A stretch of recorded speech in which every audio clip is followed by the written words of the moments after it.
Assalamualaikum warahmatullahi wabarakatuh. Salam sejahtera penggemar Peksi Aji Senusantara, sahabat Anggungan Senusantara. Untuk kali ini di Manggala Channel kita akan membahas tentang yang sering dipertanyakan teman-teman awal memelihara perkutut, yang bisa dibilang pemula, tentang bagaimana cara membedakan burung perkutut jantan dan betina. Memang sangat penting untuk kita pahami tentang perbedaan burung jantan maupun betina, karena di samping bagi para peternak juga untuk memasangkan perkutut yang akan mau dikawinkan, menjodohkan, dalam artian menjodohkan.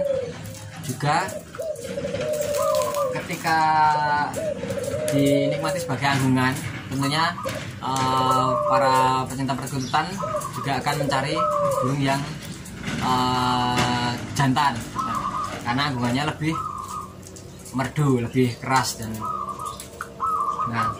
mungkin ya pertama yang perlu kita pahami, ketika kita, ini kebetulan ada contoh burung perkutut yang sudah saya seleksi dari Om Yohan, dari tempat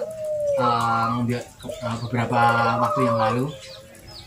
Jantan dan betina kebetulan ada yang terpantau sudah bertelur di kandang, jadi lebih akurat untuk mengetahui jantan atau betinanya. Mungkin kalau pertama kita lihat ketika kita ngombyok itu, kita melihat dulu dari secara, nggak mungkin kan kita langsung ambil burung perkututnya terus kita lihat supitannya, terus kita lihat tenggorokannya dan lain-lain. Enggak kan, kita lihat dulu seperti apa postur tubuhnya, terus perawaan dalam mukanya juga perlu kita cermati. Biasanya kalau perkutut jantan itu pada bagian muka pupurnya istilahnya, ada warna putih di bagian muka depan, itu warnanya lebih cerah, dan mendominan, putihnya lebih dominan, lebih cerah. Kalau betina cenderung lebih tidak begitu pekat warna putihnya, ada semu-semunya, warna semburat-semburat merahnya masih ada, walaupun itu tidak bisa menjadi patokan, tapi itu sudah cukup memprediksi lebih condong ke jantan kalau misalnya pupurnya lebih kuat dan pekat. Nah, kalau betina lebih sayap tadi. Terus kalau dilihat dari pandang sekilas ya, kalau di ombyokan, tentu kalau kita lihat ketika ngombyok kan banyak burung yang giras. Nah, perkutut jantan maupun betina lebih giras-giras, tapi lebih giras yang jantan. Dan juga dilihat dari bola matanya itu lebih tajam-tajam kalau yang jantan. Tapi kalau kita sudah pelihara kita sudah pelihara di rumah sudah sedemikian waktu, yang jantan itu justru semakin lama lebih sayup, bola matanya lebih menyesuaikan, yang adaptasinya lebih cepat daripada yang betina, karena betina itu tingkat stresnya tinggi kalau untuk yang sudah kita pelihara. Untuk Islam memulihkan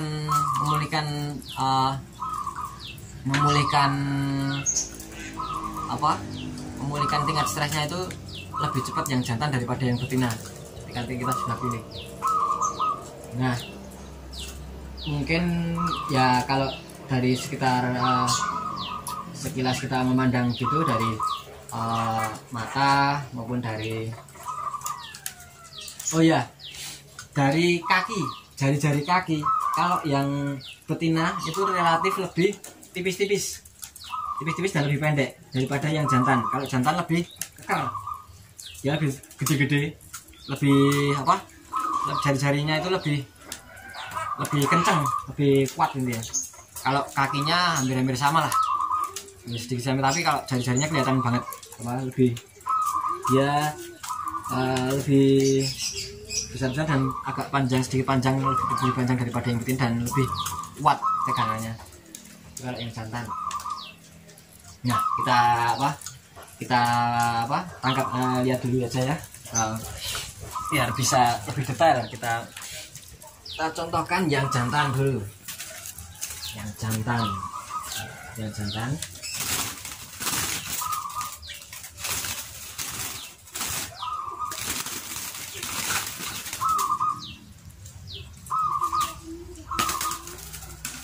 Nah, ini contoh burung perkutut yang jantan.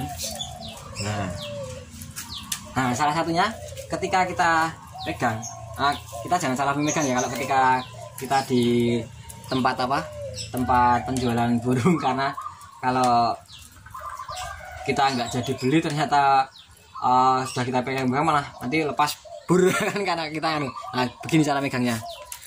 Jadi kita telunjuk jari kita di antara kepalanya, di antara jari-jari kita, itu penting karena kalau enggak nanti terlepas. Nah, ini salah satunya. Ini kalau ketika pegang, ekornya lebih melebar. Nah, kalau yang jantan seperti ini, dia lebih melebar. Kalau yang betina biasanya kalau kita pegang agak mingkut, tidak terlalu begitu melebar. Ininya lebih singkip ini. Kalau yang jantan, ini seperti ini, lebih megar dia. Nah, ketika kita, ini yang saya bilang tadi, jari-jarinya relatif lebih panjang. Biasanya kalau kita ini dia berontak. Nah, dia berontak. Nah, itu kalau jantan seperti itu. Kalau betina tidak selalu berontak ketika kita tarik ujung paruhnya. Juga ini pupur ini yang saya maksud pupur. Nah, ininya lebih pekat, walaupun tidak penuh tapi dia relatif lebih cerah warna pupurnya. Itu kalau jantan seperti itu, enggak dari jari. Jarinya ini kalau cengkramannya dia lebih kuat ya, gegemnya kan dia kuat sekali kalau pegangannya. Itu kalau yang jantan seperti itu. Nah, kalau yang dari tulang sumpitnya ya. Nah, ini tulang sumpitnya bisa dilihat. Tulang sumpit ini biasanya kalau yang jantan jaraknya tidak terlalu lenggang, agak sedikit rapat. Dan kalau misalkan yang renggang pun bisa juga, tapi bisa dipastikan kalau yang jantan itu lebih kaku, lebih kuat. Kanan kiri, tulang sumpit kanan kirinya pun lebih kuat dia. Karena ini kalau yang betina untuk proses mengeluarkan telur, dia harus tulang sumpitnya harus lembek. Karena kalau tidak lembek nggak bisa keluar. Ini tulang sumpitnya lebih kaku, lebih tebal dan kaku, dan tidak renggang, kuat ini, kokoh. Ini juga bisa untuk memprediksi berdasarkan suaranya kalau besok kita bahas untuk tentang suara, pemilihan cara memilih suara burung perkutut yang bagus bagaimana, ada caranya ya. Kalau kita sudah pelihara beberapa saat, dia kalau sudah sesuai dengan lingkungan kita, dia proses adaptasinya lebih cepat. Matanya juga sedikit sayup kalau yang jantan. Kalau yang betina dia lebih susah untuk adaptasi daripada yang jantan tadi. Nah, ini yang jantan ya, ini yang kita contohkan jantan, pegangannya kuat. Terus tulang sumpit, jari kaki relatif tebal, pupur. Dia berontaknya lebih kuat. Juga otot-ototnya juga lebih tebal. Ini tentunya hanya bisa ketika kita sudah istilahnya hampir deal ya, baru kita boleh memegang burungnya. Kalau tidak ya mosok mau diombyuan mau kita rogoh semua terus kita lihat satu persatu ya enggak lah. Paling pertama ya dari pertama dilihat seperti apa, nanti terus berkembang ketika sudah mendekati deal atau sesuai dengan itu baru kita ambil. Nah, itu tadi. Terus apa ya, ada sih beberapa perilaku ketika di dalam sangkar. Contohnya seperti kalau jantan, dia kalau terbang, kalau turun lagi dia tidak mengembangkan sayapnya, tapi langsung break gitu. Kalau yang betina cenderung ketika terbang di sesaat itu langsung dia agak-agak ada mengembangkan sayap sedikit. Nah ini tadi yang jantan, lalu kita ambil yang betina ya, coba kita ambil. Nah contohkan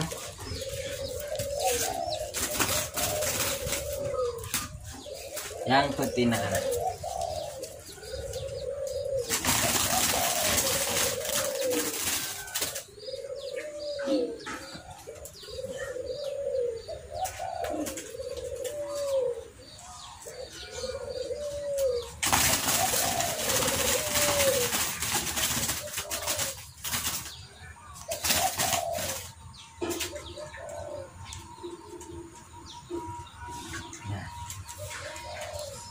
Ini contoh yang betina, seperti yang saya bilang tadi, ketika dipegang dia tidak mengembang, tidak selalu mengembang. Juga, nah ini dia kan tidak mesti kan, kalau dilihat bola mata, sepertinya tatapannya masih relatif tajam ya. Adanya ini betina, jadi tidak bisa buat patokan untuk tajam atau tidak. Tapi memang kalau ketika diombyuan masih belum kali kan sudah saya seleksi, tapi tingkat stresnya lebih tinggi yang betina daripada yang jantan. Nah ini juga bisa menentukan burung yang betina gini, dari sumpitnya biasanya relatif lebih lembek, lebih longgar. Ada yang lembek sisi sebelah sisi, satu sisi saja, ada yang lembek kedua-duanya. Jadi kalau sumpitan ada dua, di sini dan di sini. Nah di sini jaraknya lebih longgar dan relatif lebih lunak. Dia karena untuk proses mengeluarkan telur ketika besok ketika diternak dia bertelur, dia untuk mengeluarkan telur lewat bagian sini kan. Ini tulang sumbatnya harus bisa megar. Nah itu karena lembek itu fungsinya untuk itu. Nah juga pupurnya tidak terlalu tajam, sayup-sayup ke merah-merahan juga pegangan kakinya juga tidak terlalu kuat, lembek, jadi dia nggak ada nggak mencengkram dengan kuat untuk betina. Nih ya, kalau biasanya betina stresnya lebih tinggi, dia mau di beberapa waktu juga lebih cepat kalau yang jantan. Itu yang betina. Terus apa ya, ekor tidak mengembang. Nah tidak kan gitu kan, masih berujung gitu yang sudah saya pilih. Nah kepala itu lebih besar yang jantan, biasanya lebih besar yang jantan daripada yang betina dengan yang seukuran. Kita bisa lihat besar kecilnya kepala bukan karena badannya, tapi juga proporsionalnya. Segi proporsional, kalau jantan badannya segini dengan kepala yang segi agak gede dengan badan yang sama dengan kepala yang kecil, ya itu bisa untuk menentukan jantan betinanya. Nah dari kerongkongan juga, leher kerongkongan bagian sini, ini kalau yang jantan lebih besar bagi kerongkongannya. Ini juga berpengaruh pada suaranya. Nanti kita akan ulas tentang memilih suara perkutut yang bagus bagaimana. Tuh, tulang dada. Paling itu aja yang bisa saya sampaikan. Nanti selengkapnya yang ini juga. Ini kalau yang bagian betina biasanya lubang telinganya tidak tertutup utuh, tidak tertutup sempurna. Kalau yang jantan relatif lebih tertutup sempurna bagian telinganya. Nah, bagian sini bisa kita lihat ini. Nah, ini tidak. Biasanya kalau yang jantan lebih tertutup sempurna. Mungkin itu aja cara dasar untuk memilih burung perkutut jantan maupun betina. Seperti yang saya sampaikan tadi. Pertama dari kita lihat yang ngombyok, kita lihat sekilas dari pupur, dari tingkah laku, terus dari dari sorot mata. Itu memang ketika di ombyokan akan berbeda ketika sampai kita pelihara beberapa saat, dan apalagi sudah mengenali kita. Itu yang penting ya kan ketika di ombyokan. Di sorot mata boleh, kalau ketika di ombyokan kita memilih sorot mata yang tajam. Dan beberapa teman-teman perkututan melihat patokannya segaris dengan segaris dengan mata, segaris dengan paruh. Memang gimana ya, dominannya segaris jantan, segaris dengan paruh itu iya, tapi tidak mesti. Beberapa kali saya menemukan juga yang jantan sedikit agak di atasnya paruh, ada juga beberapa bahkan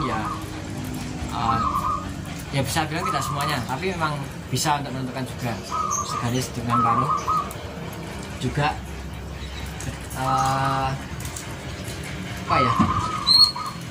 ketika dibandul, karena juga ada yang pakai pendulum, itu juga ada yang memakai cara itu, pendulum yang ketika searah misalkan ini perkutut, kita pakai bandul pendulum gitu, kita gantung-gantungan. Kalau goyangannya searah dengan bujur perkututnya jantan, kalau melingkar-lingkar betina. Itu ada yang seperti itu, tapi saya nggak memakai seperti itu. Tapi ya monggo, mau pakai yang cara manapun silakan. Kalau itu yang saya pahami, yang kebetulan yang saya mengerti seperti ini, kurang lebihnya ini teknik dasarnya. Mungkin kalau yang lebih detail, sedetail-detailnya besok kita bisa ulas,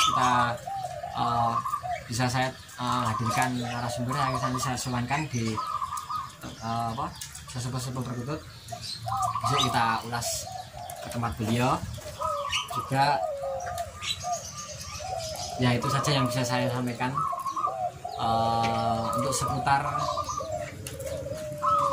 perbedaan burung perkutut jantan maupun betina. Oke, kalau ada salah kata dari saya, kurang lebihnya mohon maaf.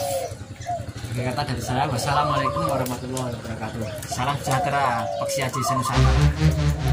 Terima kasih sudah berkunjung di Manggala Channel. Jangan lupa klik subscribe, bunyikan lonceng, like and share, dan nantikan video-video selanjutnya.